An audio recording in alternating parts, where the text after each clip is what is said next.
Hey man, when most guys hear the phrase, give her butterflies, they immediately picture grand romantic gestures, expensive dinners, flowers delivered to her door, poetic texts confessing their feelings. But here's the truth that no one tells you.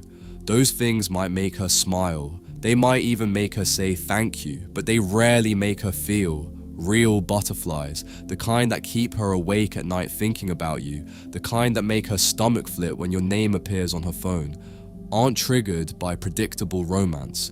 They're triggered by moments that catch her completely off guard, when her body reacts before her brain has time to analyze what just happened, when she finds herself replaying a 3-second interaction over and over, trying to understand why it affected her so deeply.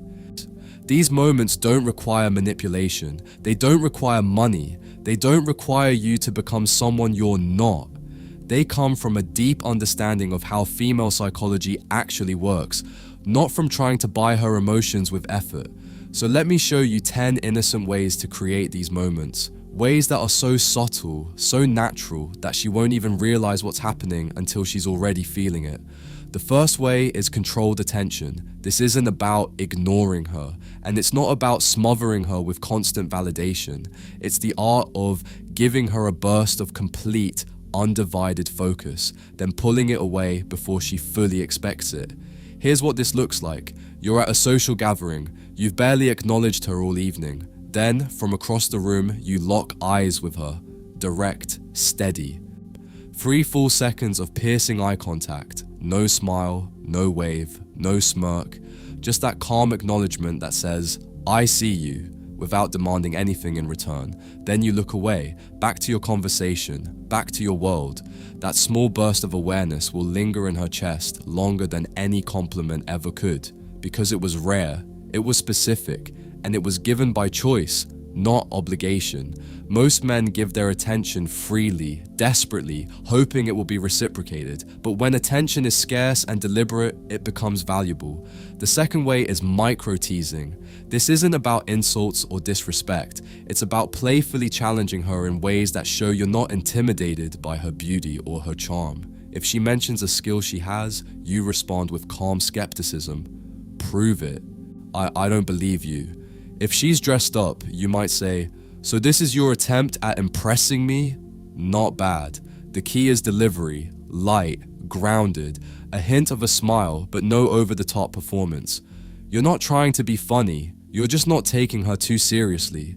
This works because it's the opposite of what she expects. Most men, when attracted to a woman, try to impress her. They compliment, they agree, they validate, but when you flip that dynamic, when you subtly make her try to impress you, she feels the thrill of pursuit, and that thrill is where butterflies are born. The third way is slowing down physical escalation. Most men rush. They meet a woman, feel attraction, and immediately try to make something physical happen as fast as possible. But real tension isn't created by closing the gap. It's created by not closing it. Imagine you're close enough for her to feel the warmth of your body, close enough for your voice to drop naturally, close enough for her to catch your scent, and yet you don't move closer, you don't reach for her, you just stay there, present, unhurried. In that space, she becomes hyper-aware. Her heart rate increases, her breathing shifts, her mind starts racing about what might happen next. That anticipation is where butterflies live, not in the touch itself, in the space before the touch. Most men kill this tension by rushing through it, but the man who can hold that space, who can let anticipation build without acting desperate, creates an experience she won't forget. Now stay with me here, because this next technique is the one most men completely misunderstand, and when you master it, it becomes your most powerful tool. The fourth way is strategic silence. Most men talk too much when they are attracted to a woman. They try to fill every gap with jokes, stories, questions, anything to avoid the discomfort of silence. But silence isn't uncomfortable. Silence is powerful. Here's what this looks like. You're sitting across from her. You make eye contact. You hold it for a few seconds. And then, you just don't speak. You lean back slightly. You let the moment exist without filling it. Her mind will race. What is he thinking? Why isn't he saying anything? Is he bored? Is he testing me?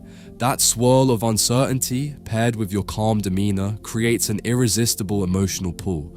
The absence of words becomes louder than anything you could have said, because in that space, her imagination starts creating scenarios. She starts projecting meaning onto the moment. She starts feeling things you couldn't have manufactured with the perfect line. Most men are terrified of silence because they think it makes them look awkward.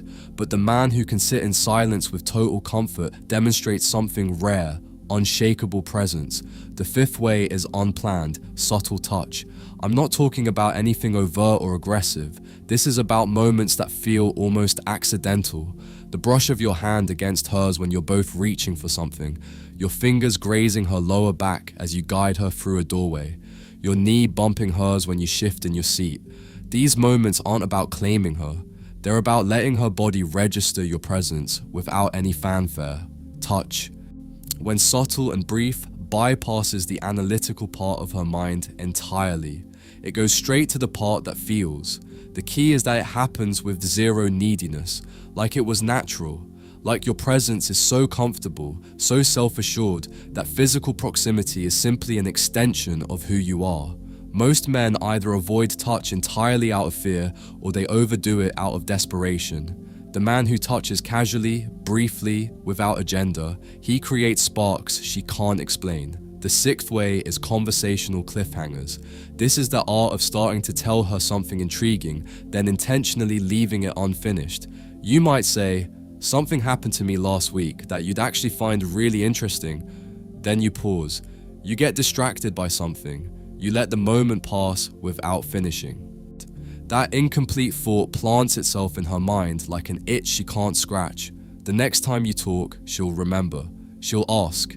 She'll want the rest. And in that wanting, in her thinking about you when you're not there, butterflies multiply. Most men give everything up front. They tell the whole story. They answer every question fully. They leave nothing for her imagination to chase. But by holding something back, you make her work for it. And that work creates investment. Investment creates attachment. Attachment creates obsession. And here's the psychological mechanism behind why all of this works. Once you understand this, you'll never see attraction the same way. Butterflies aren't born from logic. You can't reason a woman into attraction. You can't list your qualities and expect her to suddenly feel that electric pull toward you. Butterflies are born from moments, from sensations, from small shifts in energy that bypass her logical mind and hit her emotional core directly. That's why the most powerful ways to give her butterflies are often the smallest things. Things that leave space for her to fill with her own imagination. Because in that space, she doesn't just think about you. She starts creating a version of you in her mind that's even more compelling than reality, and that imagined version becomes addictive. The truth is, giving a woman butterflies has nothing to do with being nice or perfect. In fact, those traits often kill attraction because they make you predictable. Butterflies thrive on uncertainty. They're not toxic chaos, but the kind of uncertainty that comes from knowing you're grounded, stable, yet not entirely available for her to figure out. That balance, being dependable but not fully known, is what keeps her heart racing. The seventh way is rare, deliberate compliments. The problem with most men is they compliment constantly. Every outfit, every photo, every small thing she does. And in doing so, they cheapen their words entirely. But if you're selective, if you go days or weeks without offering a single compliment, then when you do give one, it lands like a shockwave. Instead of, "You look nice," try something specific. "The way you wore your hair today makes you look dangerous. I like it." That's not generic flattery, that's imagery, intrigue. It feels earned, and because she knows you don't hand out praise like candy, the fact that you chose to give her one means more than 1,000 "you're beautiful" texts ever could. The key is restraint. Make your words valuable by making them rare. The eighth way is breaking her patterns. Once most men have a woman's attention, they fall into predictable routines. Same greeting, same tone, same energy. But if one day you suddenly switch it up, if you're usually playful and then you greet her with a calm, slow, almost commanding tone, it jolts her senses. She has to recalibrate. She has to ask herself, who is this side of him?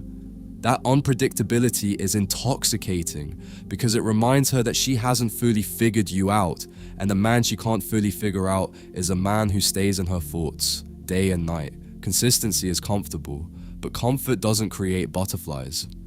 Controlled unpredictability does. What I'm about to tell you next is something women will never openly admit, but it explains why certain men become completely unforgettable. The ninth way is controlled withdrawal. If you've been giving her attention, engaging, making her laugh, and then without explanation, you pull back just slightly, she'll feel the shift immediately. I'm not talking about ghosting or playing games. This is about easing the energy down, creating space. Maybe you take longer to reply. Maybe you end a conversation while she's still engaged. Maybe you're just slightly less available than before.